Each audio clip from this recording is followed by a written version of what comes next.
Something I want to say on the VA side of things too, that Jerry, you brought up about how that VA could be working for you and other people, which is a very normal thing. We use screenshotmonitor.com.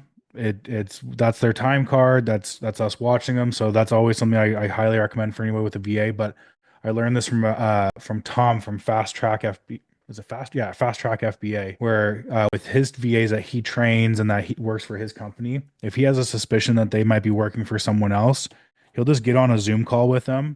He'll have them share their screen, and while they're talking, he'll just go, hey, do me a favor, open up Google Spreadsheets real quick for me, and let's open up a blank spreadsheet." And when he opens that up, since the recording is happening, even if it's up for a second or two, he can go back and look at that recording and look at what spreadsheets were recently open, because by default, it will show you your most recent spreadsheets. And he's been able to identify people where it's like, hey, that's not my business. Like that's, if his business is Tom's FBA business, and then there's, John's, OA leads, right, on there or something like that, then that gives him a clue of like, hey, we got to have a chat.